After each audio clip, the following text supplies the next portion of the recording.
இந்த வால் பூனைக்குட்டி என்ன பண்ணுதுன்னு பாருங்கள். அவங்க அம்மாவோட வாலை பிடிச்சிக்கிட்டு என்னம்மா விளையாடுது பாருங்களேன். பாருங்கள், அது சுருட்டி சுருட்டி இந்த பக்கம் விடுது. அதை விடுனான்னு சொல்லிட்டு இந்த பக்கம் இழுத்து இழுத்து விளையாடுறத பாருங்களேன்.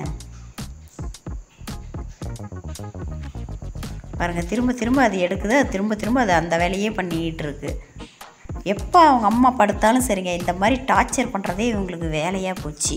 இன்னும் ஒரு ரோஷ்லி ஒன்று இருக்கும் பாருங்கள், அது இங்கே காணோம், இங்கே வெளியில் போயிட்டான் போல இருக்குது. அவனும் சேர்ந்துக்கிட்டு அவங்க அம்மாவை அப்படியே அந்த பெல்ட் இருக்கும் இல்லைங்களா, அந்த காலத்தில் அந்த பெல்ட்டை பிடிச்சி இழுத்துக்கிட்டே இருப்பான். இவன் அந்த வாழை பிடிச்சி இழுத்துக்கிட்டே இருப்பான். இல்லைன்னா மேலே ஏறி 2 பேரும் குதி குதின்னு குதிப்பாங்க.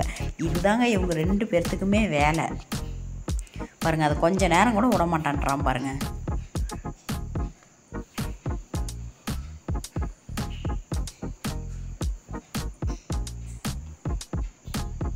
அது சிக்க மாட்டேங்குதாம்மா, அதுக்கு தான் அத்தனை போராட்டம் பண்ணிகிட்டு இருக்கான்.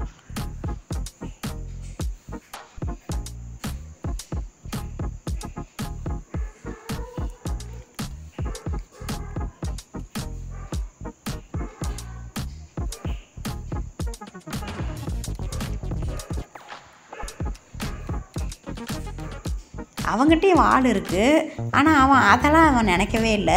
அவங்க அம்மாவோட வாலில் தான் விளையாடுன்னு சொல்லிட்டு அதை கேட்ச் பிடிக்கிற மாதிரியே எப்படி உட்காந்துருக்கான் பாருங்க. படுத்து பார்க்குறான், உட்காந்து பார்க்குறான், ஜம்ப் பண்ணி பார்க்குறான், எப்படியே அந்த வாலை பிடிக்கிறான் பாருங்களேன்.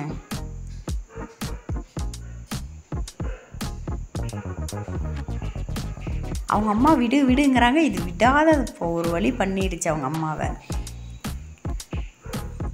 அப்புறம் பார்த்திங்கன்னா கொஞ்சம் நேரம் இங்கே படுத்திருந்தான். அந்த சைடு அப்புறம் போர் அடித்து போச்சு இடந்துருந்தா அவங்க அம்மாட்ட விளையாடு. அப்புறம் பார்த்திங்கன்னா கீழே விளையாட போயிட்டான் அவன். அவங்க அம்மா பார்க்குறத பாருங்கள், எப்படி படுத்துக்கிட்டு.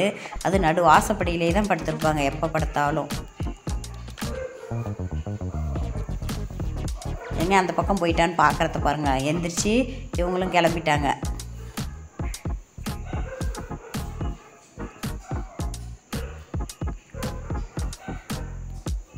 அப்புறம் 5 நிமிஷம் 2 பேரும் காத்தோட்டமாக உட்காந்துருந்தாங்க.